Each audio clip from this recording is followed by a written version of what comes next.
सबसे पहले तो आप लोगों को जो है हमारा जो फेवरेट त्योहार आ रहा है दीपावली, जिसमें हम दिए जलाते हैं, दियों को जला के प्रकाश फैलाते हैं और अपने जीवन में भी अपने प्रकाश को लाते हैं। तो ऐसे त्योहार के लिए जो है आप सभी लोगों को मेरी तरफ से बहुत बहुत हार्दिक शुभकामनाएं। धनतेरस की भी, छोटी दीपावली की भी, बड़ी दीपावली की भी, और हमारा जितना भी इसके बीच आएगा भाई दूज, गोवर्धन, सभी त्योहारों के लिए आप लोगों को मेरी तरफ से बहुत बहुत जो है हार्दिक शुभकामनाएं। इस बीच जो है वीडियो नहीं बन पाएगी क्योंकि दीपावली का त्योहार है और जानते ही व्यस्तता कितनी आ जाती है और सारा काम हमें औरतों को करना पड़ता है। तो इस चीज को आप लोग समझिएगा। तो वीडियो नहीं मिल पाएगी कुछ दिनों के लिए, तो प्लीज मेहनत करिएगा। तो चलिए जानते हैं आज की इस वीडियो को। यड़ संधि। यड़ संधि क्या है? यड़ संधि का जो हमारा सूत्र है, सबसे पहले हम क्या जानेंगे? सूत्र। क्या जानेंगे? सूत्र। सूत्र है हमारा इसका इको यड़ ची। अब इको यड़ ची को जब हम बोल रहे हैं तो आपको क्या क्या सुनाई दे रहा है? इको इक सुनाई दे रहा है, यड़ यड़ सुनाई दे रहा है, अची यानी अच सुनाई दे रहा है। यानी इको यड़ ची को जब हम टुकड़े करेंगे तो हमारा एक शब्द बनेगा इक। क्या बनेगा? इक बनेगा। इक बनेगा हमारा यड़ बनेगा। और अची से यहाँ पे तात्पर्य क्या है? अच। क्या है तात्पर्य? अच। यानी इको यड़ ची, यानी इक जो है अच के साथ मिलके क्या बनाएगा? यड़ बनाएगा। तो यड़ बनाएगा, यड़ बनाने की वजह से ही इस संधि का नाम क्या पड़ा है? यड़ संधि। तो यड़ संधि जब भी पूछा जाएगा तो हमें तुरंत ध्यान देना है कि हमें कौन सा प्रत्याहार यूज करना है? यड़ प्रत्याहार। तो यड़ प्रत्याहार में हमारा कौन कौन सा वर्ण आता है? जो हमारा पाणिनि जी का सूत्र है, ह य व र ट, ह य व र ट ल ड़, ये जो दो सूत्र हैं, यहाँ पे यह आया है और ये ड़। इस य को और इस ड़ को मिला के ही क्या बना है? हमारा यड़ प्रत्याहार बना है। ठीक है। अब इस यड़ में हम क्या य को गिनेंगे, व को गिनेंगे, र को गिनेंगे। इस जो ट को है नहीं गिनेंगे। क्यों नहीं गिनेंगे? क्योंकि ये इत संज्ञक वर्ण है और इसका काम क्या है? प्रत्याहार बनाना है। इस ल को लेंगे, इस ड़ को नहीं लेंगे। तो हमारा इसमें कौन कौन सा वर्ण आ गया? य, व, र, ल। यानी हमारा जो है ये हलंत क्यों लगा है? क्योंकि संस्कृत में जितने भी व्यंजन वर्ण होते हैं वो क्या होते हैं? अर्धमात्रिक होते हैं। तो ये बात आप लोगों को समझ में आएगी कि एक यहाँ यड़ जो है, यड़ संधि के बारे में जब भी बात की जाएगी तो हमें तुरंत याद दिमाग में बैठा लाना है कि हमें क्या आना चाहिए? य व र ल। यड़ संधि में य व र ल की प्रधानता रहेगी, ये बात आप समझ सकते हैं। अब इसमें है कि यड़ यड़, इक यड़ अच। इक भी प्रत्याहार है, यड़ भी प्रत्याहार है, अच भी प्रत्याहार है। इक में क्या है? अब इसको भी इक कैसे आया ये भी जान लीजिए। जैसे यड़ प्रत्याहार जाने हैं तो इक भी जान लीजिए। हमारा जो सूत्र होता है अ ई उ ड़, अ ई उ ड़, ये क्या है? पाणिनि जी का पहला सूत्र है। फिर है हमारा आता है रि रि क। अब देखिए यहाँ पे जो हमारा आयुड़ में ये जो ई है और ये जो क है, इस ई को लिया गया है और इस क को लिया गया है और क्या बन गया है हमारा? इक प्रत्याहार। अब इसमें कौन कौन से वार आएंगे ये भी जान लीजिए। तो ई तो आएगा ही, ऊ भी आएगा, लेकिन ये जो ड है ये नहीं आएगा। क्यों नहीं आएगा? क्योंकि इत संज्ञक वर्ड है, इसका काम क्या है? प्रत्याहार बनाना है। री आएगा और री आएगा और क भी नहीं आएगा। क को सिर्फ किस लिए लिया गया है? प्रत्याहार बनाने के लिए लिया गया है, नहीं तो इसको नहीं लेते। तो एक प्रत्याहार में हमारा कौन कौन सा वर्ड आ गया? ई आ गया, ऊ आ गया, री आ गया और री आ गया। ये हमारे क्या हो गए? एक प्रत्याहार हो गया। अब है हमारा अच। क्या है? तो इक में आप लोग यहाँ लिख लीजिए। इक में कौन कौन से वर्ड आएंगे? ई, ऊ, री, री। ये वर्ण क्या है? इक में आए। ठीक है। अब यड़ में भी आप लोग जान गए कौन सा वर्ड आया है हमारा? य आया है, व आया है, र आया है और ल आया है। ठीक। अब फिर है हमारा अच। अब क्या हमें बताना है? अच।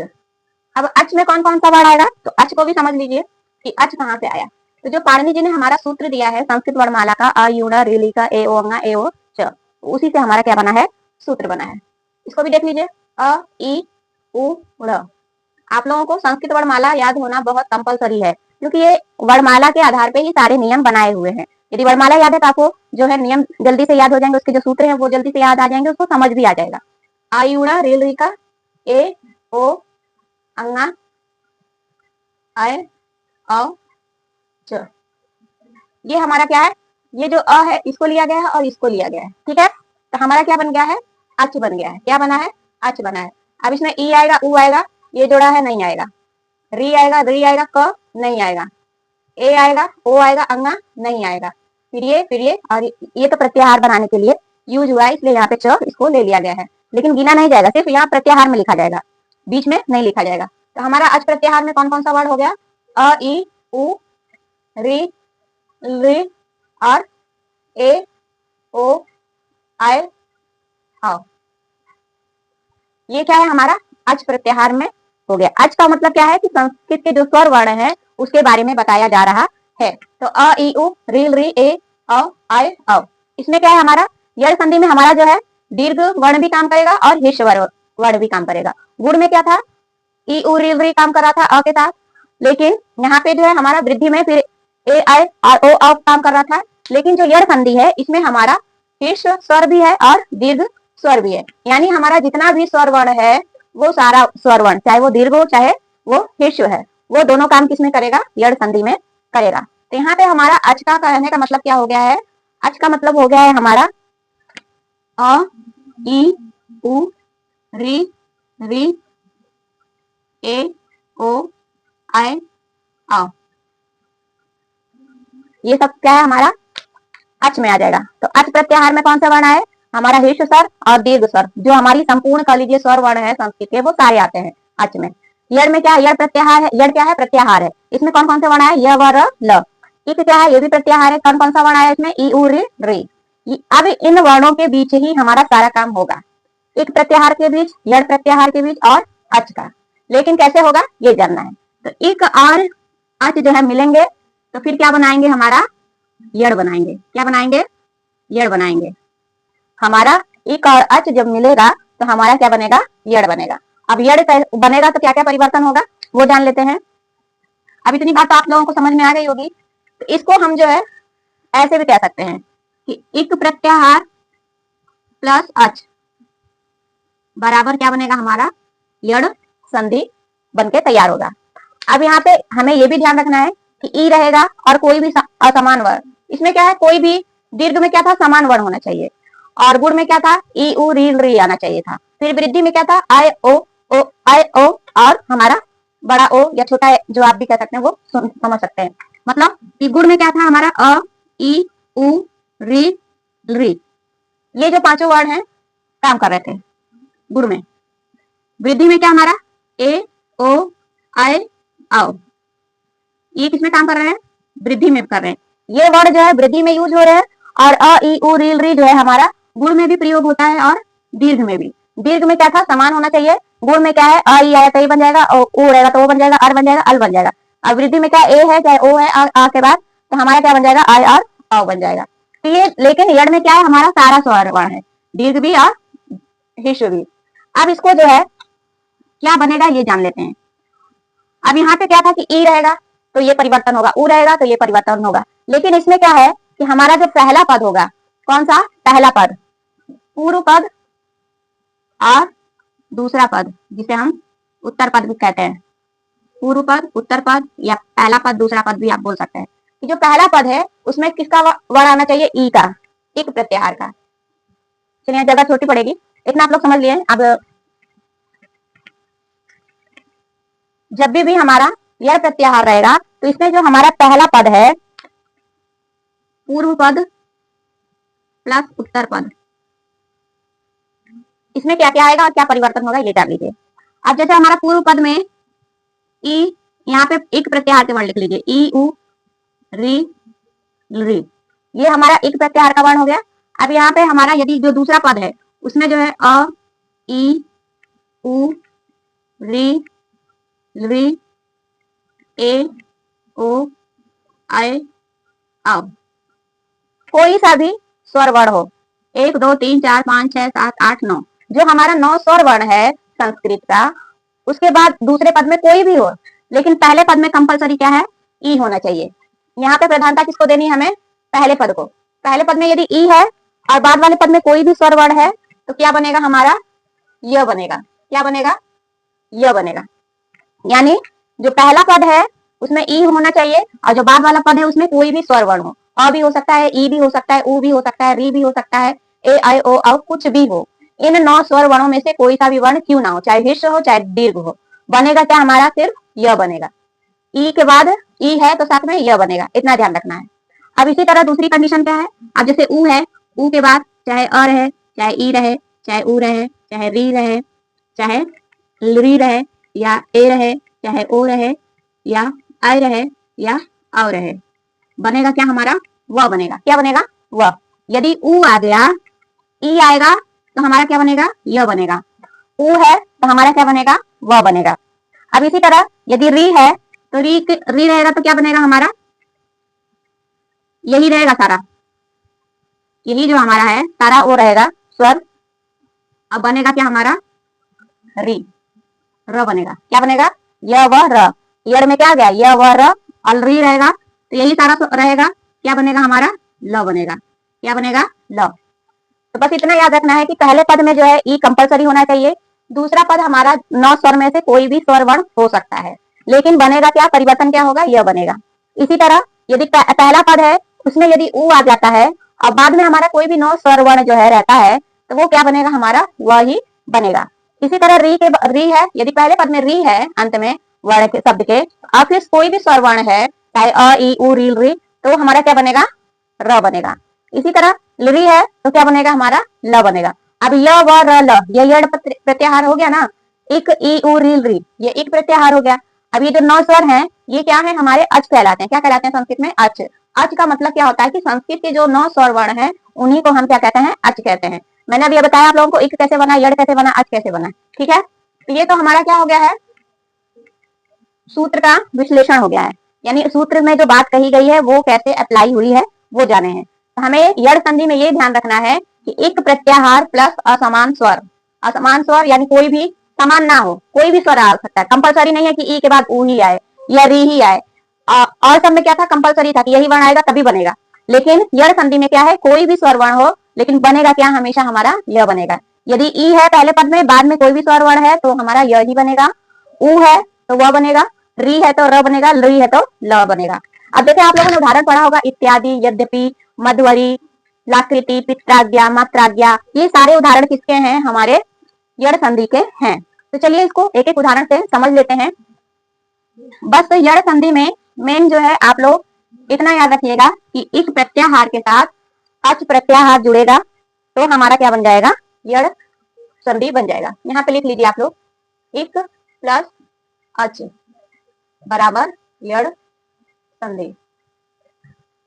इसको जो है आप लोग कह सकते हैं कि पूरा निचोड़ यड़ संधि का जो पूरा निचोड़ है वो यही है।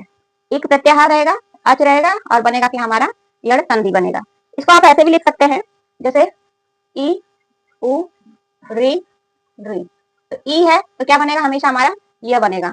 उ है तो व बनेगा, री है तो र बनेगा, री है तो ल बनेगा। ये आप याद रख सकते हैं। बीच में क्या हमारी कंडीशन होनी चाहिए, लेकिन अच होनी चाहिए। यहाँ पे जो कंडीशन लग रही है वो क्या होनी चाहिए, अच होना चाहिए। तो ई का य बनेगा, उ का व बनेगा, री का र बनेगा, री का ल बनेगा। यड़ संधि का पूरा निचोड़ बस यही है, इक प्लस अच बराबर यड़ संधि। एक प्रत्याहार रहेगा, अच भी प्रत्याहार है, यड़ भी प्रत्याहार है, तीनों क्या है, प्रत्याहार है। तीनों में जो वर्ण आ रहे बस ये ध्यान रखना कि ई रहेगा तो हमेशा यही बनेगा, उ है तो हमेशा वही बनेगा, री है तो र ही बनेगा, री है तो ल ही बनेगा। ये बात आप लोगों को अपने दिमाग में बैठा लेनी है। यड़ संधि जब भी पूछा जाए यानी हमें किसके बारे में बात करनी है, य व र ल के बारे में बात करनी है। इसको उदाहरण से समझ लेते हैं। जैसे एक हमारा उदाहरण है इत्यादि, हम पढ़ते हैं ना इत्यादि। इत्यादि में क्या होता है, इसका जो हम टुकड़े करेंगे तो इति बनेगा और आएगा यहाँ पे हमारा आदि। अब यहाँ इति में जो है हमारा त पे जो है ई का मात्रा है, इसको देख लीजिए किससे बना है। पहले इसको टुकड़े करेंगे, ई धन त, फिर क्या बना है ई, छोटी ई की मात्रा है इसलिए छोटी ई जोड़ेंगे। तो यहाँ पे क्या है, आ है प्लस क्या है, द है, फिर द पे छोटी की मात्रा है तो यहाँ पे ई लिख दिए। तो देखिए यहाँ पे ई है और यहाँ पे क्या है, आ है। आ क्या है, स्वरवर्ण है। और ये जो अ ई अच में अ ई उ री री ए ओ आई औ बोला जाता है, इसका मतलब है कि ह्रस्व दीर्घ और प्लुत तीनों से संबंधित होता है इसका मतलब। तो यहाँ पे पहले पद में क्या है, हमारा ई दिख रहा है और दूसरे में क्या है, अ है, यानी ई प्लस आ हमारा बनेगा क्या, य बनेगा। क्या बन जाएगा हमारा, अब देखिए इति में त है, ई भी है, यह क्या है, नया वर्ण आया है। ये जो ई और आ को मिलकर यह आया है, ये इसी कंडीशन की वजह से यह यहाँ पे आया है। तो यहाँ पे जो यह आया है वो ऐसे बना है।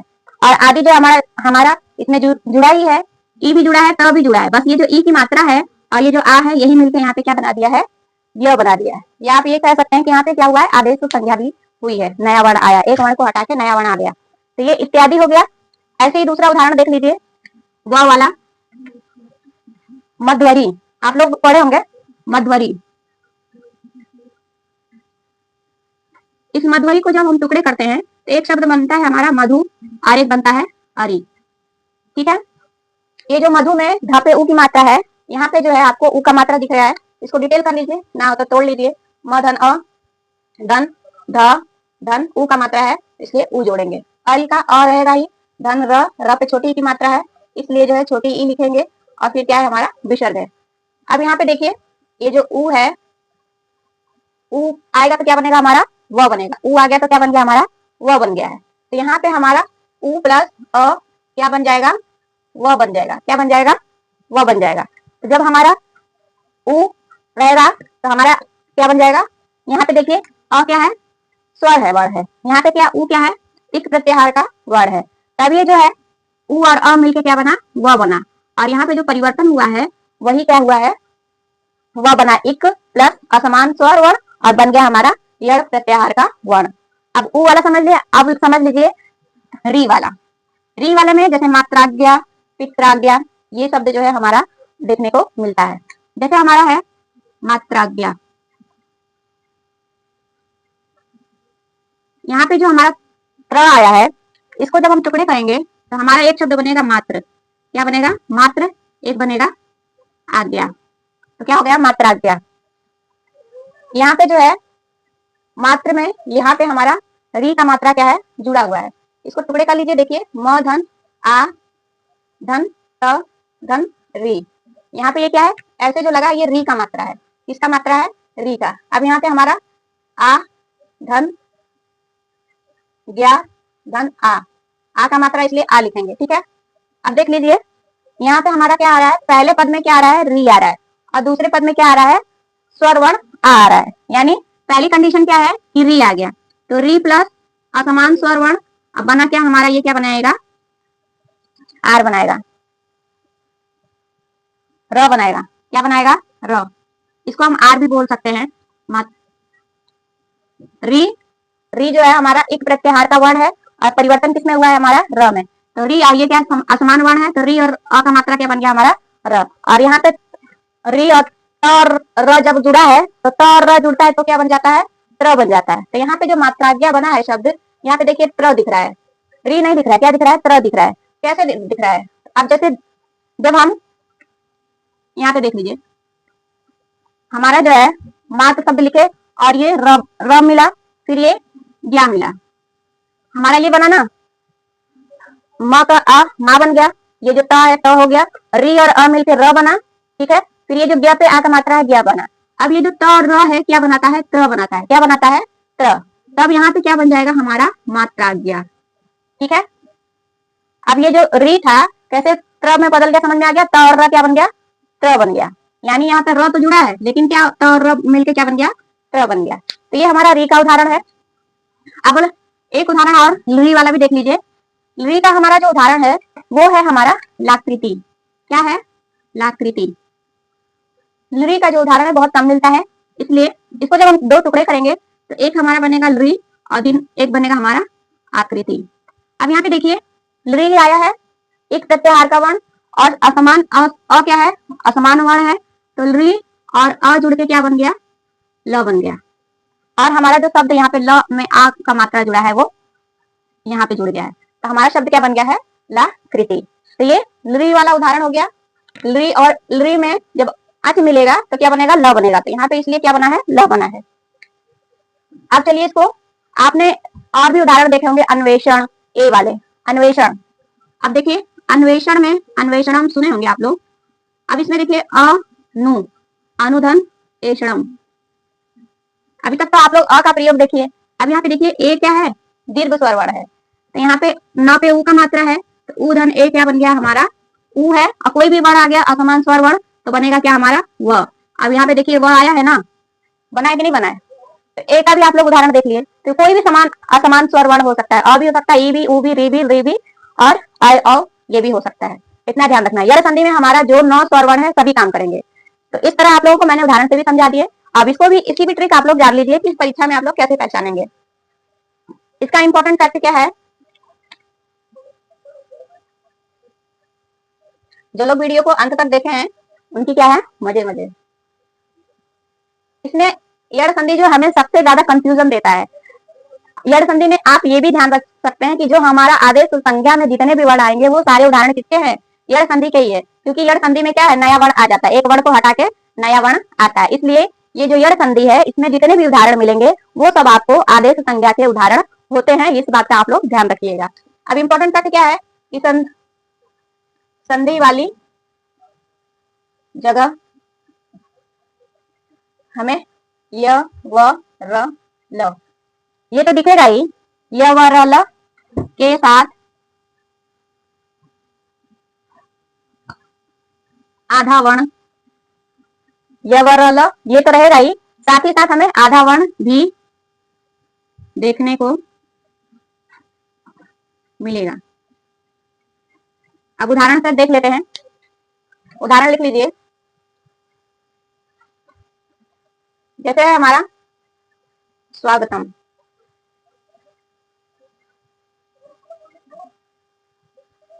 अत्याचार, पित्राज्ञा, पित्रादेशा भी कह सकते हैं, और हमारा लाकृति। अब देखिए इसमें जो है हमारा जो है ये जो स्वागतम है वो आया है, वो से पहले हमारा आधा वर्ण दिख रहा है। अत्याचार है, यहाँ पे यह है, यह दिख रहा है, लेकिन यह से पहले क्या हमारा आधा वर्ण दिख रहा है। इसी तरह त्र है, त्र में जो ये र क्या है हमारा जुड़ा है, और ल क्या है ये भी यहाँ पे आपको देखने को मिल रहा है। तो यानी य व र ल ये तो रहेगा ही, यड़ संधि में हमारा य व र ल तो रहेगा ही, दिखेगा ही, साथ ही साथ हमें आधा वर्ण भी देखने को मिलता है। और भी उदाहरण देखिए, अन्वेषण है, और आपका जो है हमारा क्या कहते हैं मधुवरी अभी पढ़े थे आप लोग, और क्या पढ़े थे, इत्यादि पढ़े थे, और क्या पढ़े थे, यद्यपि है, और हमारा जो है अभी इत्यादि में भी देखिए त है, यहाँ पे भी देखिए वह है, यहाँ पे भी देखिए वह है, आपको दिख रहा है। यह वह से पहले क्या है हमारा आधा वर्ण है, यहाँ यह है, इससे पहले आधा वर्ण त दिख रहा है। वह है, वह से पहले हमारा जो है न क्या है आधा वर्ण है, वह है, वह से पहले हमारा आधा वर्ण ध क्या है दिख रहा है। तो आपको कहीं मतलब 99% जो है हमारा यह वह के आगे क्या है, यह वह तो रहेगा ही, साथ ही साथ आगे हमें क्या है आधा वर्ण भी देखने को मिलेगा। ये तो परीक्षा के लिए कि आपको परीक्षा में समय नहीं है, जल्दबाजी है, या आपको आ नहीं रहा है प्रश्न, उस समय आप इस फॉर्मूले को यूज कर सकते हैं। तो आप लोगों को वीडियो अच्छी लगी होगी, और मैं आप लोगों को इसमें कुछ भी थोड़ा सा भी समझ में आया होगा। मैंने अपनी तरफ से पूरा प्रयास किया है यड़ संधि को समझाने के लिए। यड़ संधि की जब भी बात आएगी तो हमें ये ध्यान रखना है कि य व र ल आना है। क्या आना है, य व र ल। संधि विच्छेद वाली जगह हमें य व र ल देखने को मिलेगा यड़ संधि में। इसका नियम क्या है कि इक प्लस अच बराबर यड़ संधि होगा। इक में हमारा ई वू री वर्ण आता है, और जब इसमें असमान स्वर वर्ण से मिलेगा, कोई भी मतलब आ सकता है, बस कंडीशन क्या है ई रहना चाहिए। पहले पद में ई रहेगा तो ही यह बनेगा। फिर बीच में जो हमारा अच दूसरा पद है उसमें कोई भी स्वर वर्ण हो क्यों ना हो, पहले पद में ऊ ही रहेगा तभी जो है हमारा व बनेगा। री है तो ही हमारा र बनेगा, री है तब भी हमारा ल बनेगा। बस इतना आपको ध्यान रखना। और ये भी याद कर लीजिए कि यड़ संधि में जितने भी उदाहरण मिलेंगे वो सब आदेश संज्ञा के ही एग्जाम्पल आपको देखने को मिलेंगे, क्योंकि आदेश में क्या होता है कि नया वर्ण आता है एक वर्ण को हटा के, और यड़ संधि में भी वही काम होता है। अब इत्यादि अन्वेषण है, इसमें भी देखो इति धन आदि, इसमें जो यह आया नया वर्ण, इसमें वह वर्ण आया, इसमें भी वह वर्ण आया, तो ये सब क्या है आदेश के ही उदाहरण है। तो आदेश और संज्ञा के जितने भी उदाहरण है सब समझिए हमारे यड़ संधि में आ जाते हैं। तो आपको वीडियो थोड़ी भी इंफॉर्मेटिव यूजफुल लगी हो तो वीडियो को लाइक जरूर करिएगा, साथ ही साथ कमेंट करके भी बताइएगा। और सबसे पहले जाते जाते मैं आप लोगों को जो है दीपावली की ढेर सारी शुभकामनाएं देती हूँ कि आप लोग अपनी लाइफ में आगे बढ़िए, स्माइल करिए, माइंड जो है अपना पॉजिटिव रखिए, और जो अपना उद्देश्य बनाए हैं उसको जो है पाने के लिए 24 घंटा उस एम को जो अपने माइंड में रखिए, और जो भी परेशानी प्रॉब्लम आ रही है सबको जो है दूर करते हुए उस एम के बारे में सोचिए, और जो हमारा लक्ष्य है उसको आप लोग प्राप्त करिए। मैं भगवान से यही दुआ करूंगी, और ये भी दुआ करूंगी कि जो लोग भी मुझसे कनेक्ट हैं वो लोग दिन दूनी रात चौगुनी आगे बढ़े। तो मिलते हैं अगली वीडियो में। दीपावली के बाद दीपावली मना लीजिए आप लोग भी, एंजॉयफुल करके मैं भी मना लूं। तो मिलेंगे अगली वीडियो में, तब तक के लिए बाय बाय।